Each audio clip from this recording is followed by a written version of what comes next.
BJP ന്യൂനപക്ഷ സമുദായത്തെ ചേർത്ത് നിർത്തുന്നതിൽ ഓരോ പടി കയറി വരികയാണ്. നമുക്കറിയാം, ക്രൈസ്തവ സഭകളുമായിട്ട് വലിയൊരു ധാരണയിലെത്തി അവരെ ചേർത്ത് നിർത്തിക്കൊണ്ടിരിക്കുകയാണ്. ഇപ്പോൾ ഇതാ മുസ്ലിം സമുദായത്തെ ചേർത്ത് നിർത്തുന്നതിന് വേണ്ടി മലബാർ ഭാഗത്ത് തന്നെ ഒരു ഔട്ട്റീച്ച് പ്രോഗ്രാം തന്നെ BJP സംഘടിപ്പിക്കുകയാണ്. BJPയുടെ ദേശീയ അധ്യക്ഷൻ തന്നെ കോഴിക്കോട് ഇക്കാര്യത്തിന് വേണ്ടി വരുന്നുമുണ്ട്. അവിടെ ശില്പശാല തന്നെ ഒരുക്കുകയുമാണ്. ഇതിൽ വലിയ പ്രതീക്ഷ ഉണ്ടാകുമോ? ക്രൈസ്തവ സമുദായത്തെ ചേർത്ത് നിർത്തിയതുപോലെ ഒരു ഭാഗത്ത് ഇവരെയും ചേർത്ത് നിർത്താൻ പറ്റുമോ? അങ്ങനെ ക്രൈസ്തവ സമുദായത്തെ ചേർത്ത് നിർത്തുന്നത് പോലെ സുഗമമാവില്ല മുസ്ലിം സമുദായത്തെ കേരളത്തിനുള്ളിൽ ചേർത്ത് നിർത്താൻ. കാരണം ക്രൈസ്തവ സമുദായത്തെയും ഇസ്ലാം സമുദായത്തെയും വേർതിരിച്ച് നിർത്താനുള്ള ഒരുപാട് നറേറ്റീവുകൾ ഈ മൂന്ന് മുന്നണികളും പല കാരണങ്ങളാൽ പയറ്റുന്നുണ്ട് വർഷങ്ങളായി. അതുകൊണ്ട് ക്രൈസ്തവർക്ക് ഒരു സ്വാഭാവികമായി ഒരു പക്ഷേ LDF-ൽ നിന്നും UDF-ൽ നിന്നും മാറി നിൽക്കണമെന്ന് ആഗ്രഹിക്കുന്ന കുറച്ച് ക്രൈസ്തവർക്കെങ്കിലും BJP-യോട് സഹകരിച്ചാൽ മെച്ചമാണ്. കാരണം ഇപ്പോൾ ഛത്തീസ്ഗഡിൽ ക്രൈസ്തവ സിസ്റ്റർമാർക്കെതിരെ നടന്ന ആക്രമണവും മണിപ്പൂരിൽ അത് വംശീയ കലാപമാണെങ്കിൽ പോലും അഫക്റ്റഡായ പല പള്ളികളുണ്ട്, ക്രൈസ്തവരുണ്ട്, കുക്കി വിഭാഗത്തിൽ പെടുന്ന ചില ക്രൈസ്തവരെങ്കിലുമുണ്ട്. ഇതെല്ലാം ഒരു കാരണമാണ്. അത് മാത്രമല്ല, മിഷണറിമാർക്കെതിരെ നിരന്തരമായി മധ്യ ഭാരതത്തിൽ നടക്കുന്ന അറ്റാക്കുകൾ ഇതെല്ലാം മനസ്സ് മടുപ്പിക്കുന്നുവെങ്കിലും കേരളത്തിൽ കാര്യമായ അക്രമം ക്രൈസ്തവർ BJP-യിൽ നിന്നും അല്ലെങ്കിൽ സംഘപരിവാർ ശക്തികളിൽ നിന്നും അനുഭവിച്ചിട്ടില്ല എന്നതുകൊണ്ടും തോമസ് മാഷിന്റെ കൈ വെട്ടിയത് ഉൾപ്പെടെ അത് വലിയൊരു വിഷയം. ജോസഫ് മാഷിന്റെ കൈ വെട്ടിയത് വലിയൊരു വിഷയമായി ഇപ്പോഴും അത് അലയടിച്ച് നിൽക്കുന്നത് കൊണ്ട് ഒരു ചെറിയ ഇസ്ലാമോഫോബിയ ഉണ്ട് എന്ന് വേണമെങ്കിൽ പറയാം കേരളത്തിൽ.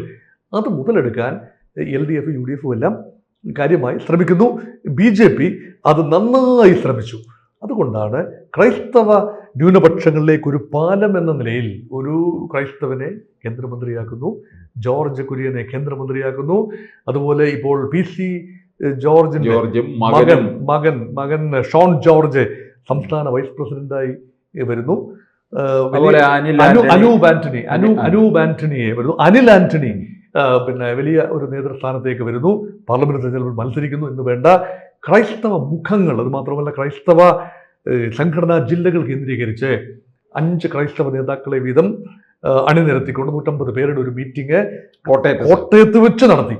അതിന് ചേരുന്ന രീതിയിൽ ഇതാ ഇപ്പോൾ മുസ്ലിം ഭൂരിപക്ഷ മേഖലയിലേക്ക് BJP നീങ്ങുന്നു എന്ന് വേണം കരുതാൻ. അതായത് ക്രൈസ്തവരോട് സംവദിക്കുന്നതിന് സമാനമായ രീതിയിൽ മുസ്ലിം ജനസാമാന്യത്തോട് കേരളത്തിനുള്ളിൽ സംവദിക്കാൻ BJPക്ക് നിലവിൽ ബുദ്ധിമുട്ടുണ്ട്. ഒരൊറ്റ മുസ്ലിം ഫേസ് മാത്രമാണ് BJPക്ക് ലഭിച്ചത്. അത് അബ്ദുള്ള കുട്ടിയാണ്, കണ്ണൂരെ അബ്ദുള്ള കുട്ടിയാണ്. അദ്ദേഹം എല്ലാ പാർട്ടിയും മാറി മറിഞ്ഞ് CPM, കോൺഗ്രസ്, BJP ഈ 3 പാർട്ടിയിലും ഒരുപോലെ പ്രവർത്തിച്ച കേരളത്തിലെ ഏറ്റവും വലിയ അത്ഭുത ജീവിയാണ് പണ്ട് നായനാർ അത്ഭുത കുട്ടി എന്നും കൂടി വിളിച്ച അബ്ദുള്ള കുട്ടി. ആ 2 പാർട്ടികളിൽ ഇരിക്കുമ്പോഴും എല്ലാ തരത്തിലുള്ള ആനുകൂല്യങ്ങൾ നേടുകയും ചെയ്തു. അദ്ദേഹത്തെ കുറിച്ച് ഇപ്പോൾ കാര്യമായി അധികമൊന്നും കേൾക്കുന്നില്ല എന്നത് മറ്റൊരു കാര്യം. പക്ഷേ അത് പോരാ, അത് മതിയാവില്ല. മലബാർ മേഖലയിൽ BJPക്ക് വേരുകൾ ഉള്ളത് യഥാർത്ഥത്തിൽ കാസർഗോഡിന്റെ അങ്ങേയറ്റമാണ്. കർണാടക സ്വാധീനമുള്ള മേഖലയാണ് മഞ്ചേശ്വരം, കാസർഗോഡ് മേഖലയിൽ BJPക്ക് ഏതാണ്ട് ഉറപ്പുവരുത്തിയ ഒരു മഞ്ചേശ്വരം മണ്ഡലത്തിൽ ഉറപ്പായി BJPക്ക് ജയിക്കാവുന്ന അന്തരീക്ഷമുണ്ട്. K. സുരേന്ദ്രൻ കേരളം 86 വോട്ടിനാണ് പരാജയപ്പെട്ടത്. അതിൽ തന്നെ 80 വോട്ടുകൾ പിന്നെ വ്യാജ വോട്ടുകളാണ് എന്ന് അദ്ദേഹം തെളിയിച്ചു എന്നാണ് പറയുന്നത്. പക്ഷേ എന്ത് തന്നെയാണെങ്കിലും മുസ്ലിം ജനസാമാന്യത്തിന്റെ പിന്തുണയില്ലാതെ കോഴിക്കോട് ജില്ലയിലോ മലപ്പുറം ജില്ലയിലോ എന്തെങ്കിലും ഒരു സ്വാധീനം BJPക്ക് ഉണ്ടാവില്ല എന്ന് നിശ്ചയമാണ്. അതുകൊണ്ട് മുസ്ലിം സമുദായത്തിന്റെ പിന്തുണയോട് കൂടിയാണ് കോൺഗ്രസിന്റെ സ്ഥാനാർത്ഥികൾ പോലും അവിടെ വിജയിച്ച് നിൽക്കുന്നത്. നിലവിൽ കോൺഗ്രസിനും UDF-നും അനുകൂലമാകുന്ന ഒരു ഫോർമേഷനാണ് മലബാറിൽ. ഇടതുപക്ഷത്തിന് നല്ല മേൽക്കൈയുള്ള മലബാർ മേഖലയിൽ ചില മണ്ഡലങ്ങളിലെങ്കിലും UDF-ന്, മുസ്ലിം ലീഗിനും കോൺഗ്രസിനും 2 പാർട്ടികളാണല്ലോ അവിടെ ഉള്ളത്. പക്ഷെ ഇവർക്ക് വോട്ട് വിഹിതം വർധനവ് വരുത്താൻ പറ്റും.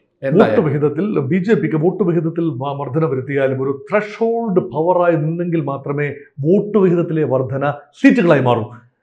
25% വോട്ട്, അടിസ്ഥാന വോട്ട് ബി ജെ പിക്ക് ഉള്ള മണ്ഡലങ്ങളിൽ ഒരു ചെറിയ വ്യതിയാനം വരുത്തിയാൽ 33-34% വന്നാൽ ശക്തമായ ത്രികോണ മത്സരത്തിൽ ജയിച്ചു വരാൻ സാധിക്കും. അങ്ങനെ ഒരു മണ്ഡലവും മലബാർ മേഖലയിൽ ഈ നേരത്തെ പറഞ്ഞ മഞ്ചേശ്വരം കാസർഗോഡ് ഒഴിച്ചാൽ, പാലക്കാട് മഞ്ചേശ്വരം കാസർഗോഡ് ഒഴിച്ചു കഴിഞ്ഞാൽ ആ രീതിയിലുള്ള സ്വാധീനമില്ല. കുറച്ചുകൂടി സ്വാധീനം തെക്കൻ കേരളത്തിലും മധ്യ കേരളത്തിലുമാണ്. പടിഞ്ഞാറൻ കേരളത്തിലെ ചില, ആലപ്പുഴ ജില്ലയിൽ സ്വാധീനം കൂടുന്നു, കൊല്ലം ജില്ലയിലെ ചില ഭാഗങ്ങളിൽ സ്വാധീനം കൂടുന്നു, ആറ്റിങ്ങൽ ലോക്സഭാ മണ്ഡലത്തിന്റെ പരിധിയിൽ സ്വാധീനം കൂടുന്നു, തിരുവനന്തപുരം ജില്ലയിൽ നല്ല സ്വാധീനം ബി ജെ പി ഉണ്ടാക്കിയെടുക്കുന്നു. അവിടെയൊന്നും മുസ്ലിം ജനസാമാന്യത്തിന്റെ പിന്തുണ അല്ല, മറിച്ച് ഇഴവ കമ്മ്യൂണിറ്റിയുടെയും നായർ വിഭാഗത്തിൻ്റെയും ഒരു പരിധിവരെ ക്രൈസ്തവ ന്യൂനപക്ഷ വിഭാഗത്തിൻ്റെയും എല്ലാം പിന്തുണയിലാണ് ബി ജെ പി മെച്ചപ്പെട്ട ഒരു വോട്ട് ഷെയർ നേടിയെടുക്കുന്നത്. പക്ഷേ മലബാറിൽ ഇത് ആവർത്തിക്കണമെങ്കിൽ മുസ്ലിം ജനതയെ പിണക്കാതെ നോക്കുകയെങ്കിലും വേണം. ടാക്ടിക്കൽ വോട്ടിങ്ങിലേക്ക് ബി ജെ പി ജയിച്ചു വരുന്ന ഏതെങ്കിലും മണ്ഡലത്തിൽ, കേരളത്തിൽ മലബാറിലല്ല, മറിച്ച് ടാക്ടിക്കൽ വോട്ടിങ്ങിലേക്ക് ബി ജെ പിയെ പരാജയപ്പെടുത്താൻ ബി ജെ പിക്ക് ജയിക്കാവുന്ന നിയമമണ്ഡലത്തിൽ ഉൾപ്പെടെ മുസ്ലിം ജനസാമാന്യം ഏതെങ്കിലും ഒരു മണ്ഡലത്തിലേക്ക് നീങ്ങുമോ എന്നതിലാണ് സംശയം. പക്ഷെ എനിക്കുണ്ടാകുന്ന മറ്റൊരു സംശയം, ഭാവിയിൽ സംഭവിക്കാൻ പോകുന്നതായ ഒരു കാര്യം, അതായത് നമുക്കറിയാം CPM ആയാലും കോൺഗ്രസ് ആയാലും CPI ആയാലും ഇവർക്കിവിടെ വലിയ പതനമാണ് സംഭവിച്ചുകൊണ്ടിരിക്കുന്നത്. 2026 BJP വലിയ നേട്ടം ഉണ്ടാക്കും. ഒരുപക്ഷെ 31 എത്തുമ്പോഴേക്കും ഇവിടുത്തെ രാഷ്ട്രീയ സമവായങ്ങളെല്ലാം മറിയും. അപ്പോൾ ചിലപ്പോൾ NDA മുന്നണിയും BJP ഒക്കെ ഇവിടെ ഉണ്ടാകും, മുസ്ലിം ലീഗ് ഇവിടെ ഉണ്ടാകും. മുസ്ലിം ലീഗിന് ഒരുപക്ഷെ NDAയിലേക്ക് വരേണ്ട ഒരു സാഹചര്യം ഉണ്ടാകും. ഒരിക്കലും ഉണ്ടാവില്ല. മുസ്ലിം ലീഗിന് NDAയിലേക്ക് വരാൻ സാഹചര്യം ഉണ്ടായാൽ അതിന് കാശ്മീർ ലൈക്ക് സിറ്റുവേഷൻ സംഭവിക്കണം.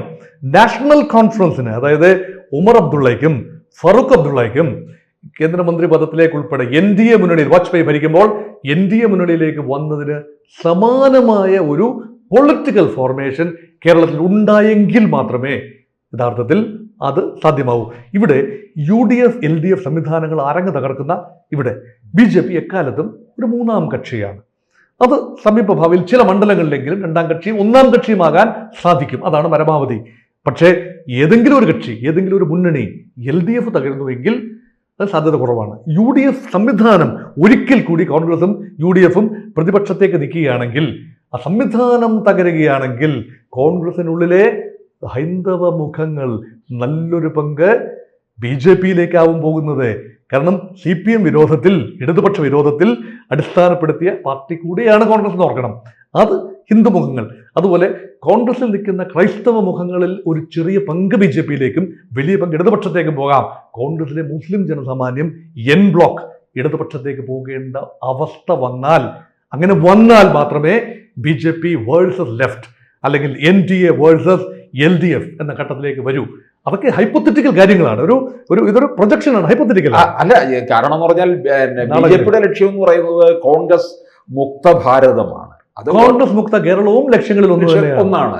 അപ്പോൾ തീർച്ചയായിട്ടും അങ്ങനെ സംഭവിക്കും എന്നുള്ളതാണ്. BJPക്ക് കേരളത്തിലെ ഇടതുപക്ഷം ഒരു പ്രശ്നമല്ല, ഇന്ത്യയിലെ ഇടതുപക്ഷം ഒരു പ്രശ്നമല്ല. കാരണം ഇടതുപക്ഷം ഒരിക്കലും അധികാരത്തിൽ വരാൻ പോകുന്നില്ല. ഇന്ത്യയിൽ മൊത്തത്തിൽ ഇടതുപക്ഷ സ്വാധീന മേഖലകൾ വളരെ ചുരുങ്ങി വരികയാണ്. ബംഗാൾ, ത്രിപുര, കേരളം ഇതെല്ലാം ചുരുങ്ങി വരികയാണ്. അവശേഷിക്കുന്ന ചുവന്ന തുരുത്ത് കേരളം മാത്രമാണ്. അത് വലിയൊരു കൺസേൺ അല്ല, സംഘപരിവാറിന്റെ വലിയൊരു കൺസേൺ അല്ല. പക്ഷേ കോൺഗ്രസ് ഒരു കൺസേണാണ്. അച്യുതന്റെ ശക്തിയായി കോൺഗ്രസ് അവസാനിക്കേണ്ടത് BJPയുടെ ആവശ്യമാണ്. കേരളത്തിൽ ഉൾപ്പെടെ കോൺഗ്രസിന്റെയും അവശേഷിക്കുന്ന ഒറ്റപ്പെട്ട തുരുത്തുകളിലൊന്നായി കേരളം മാറുന്നു. ഇവിടെ അവസാനിച്ചു കഴിഞ്ഞാൽ യഥാർത്ഥത്തിൽ കോൺഗ്രസിന് ദേശീയ തലത്തിൽ പ്രസക്തി വീണ്ടും കുറയുകയാണ്. അത് BJP ആഗ്രഹിക്കുന്നു. അതുകൊണ്ട് തുടർച്ചയായി പിണറായി വിജയൻ വീണ്ടും വരട്ടെ. പ്രായം അനുകൂലമല്ലെങ്കിൽ മറ്റൊരു CPM നേതാവ് വരട്ടെ. എങ്കിലും കോൺഗ്രസ് നേതാവ്, കോൺഗ്രസ് പാർട്ടി, UDF അധികാരത്തിൽ വരുന്നതിനോട് BJPക്ക് വലിയ ഒരു സ്വീകാര്യത ഉണ്ടാവില്ല. BJPയുടെ ആദ്യ സ്റ്റെപ്പ് എന്ന് പറയുന്നത് മുഖ്യ പ്രതിപക്ഷമായി കേരളത്തിൽ വരിക. ഒരുപക്ഷെ ഇപ്പോൾ ആഗ്രഹിക്കുന്നത് 2026 തെരഞ്ഞെടുപ്പിൽ BJP ഒരുപക്ഷെ ആഗ്രഹിക്കുന്ന, സ്വപ്നം കാണുന്നത് UDFനും LDFനും ഭൂരിപക്ഷം കിട്ടാത്ത ഒരവസ്ഥയിൽ 71 സീറ്റാണല്ലോ വേണ്ടത് ഭൂരിപക്ഷത്തിന്. ഒരു 68, 69, 67 സീറ്റിലേക്ക് UDF LDF നിൽക്കുകയും BJPക്ക് 4, 5, 6 സീറ്റുകൾ ലഭിക്കുകയും ചെയ്താൽ അതാണ് പ്രധാനപ്പെട്ട ഡിസൈഡിങ് ഫാക്ടറായിട്ട് വരികയാണ്. അവിടെ BJP can call it shots. അവിടെയാണ് പ്രസക്തി, അത് ഇമ്മീഡിയറ്റ് പ്രസക്തി. അതിനുശേഷം ഏതെങ്കിലും ഒരു മുന്നണി LDF UDF അപ്രസക്തമായാൽ ആ സ്ഥാനത്തേക്ക് വരാൻ BJPക്ക് അല്ലാതെ മറ്റാർക്ക് കഴിയും? അതാണ് മുഖ്യ പ്രതിപക്ഷം എന്നതാണ്.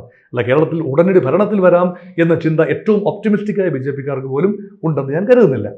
കൂടുതൽ വാർത്തകളും വിശേഷങ്ങളും നിങ്ങളിലേക്ക് എത്താൻ ABC മലയാളം സബ്സ്ക്രൈബ് ചെയ്യുക, ബെൽ ബട്ടണും അമർത്തുക.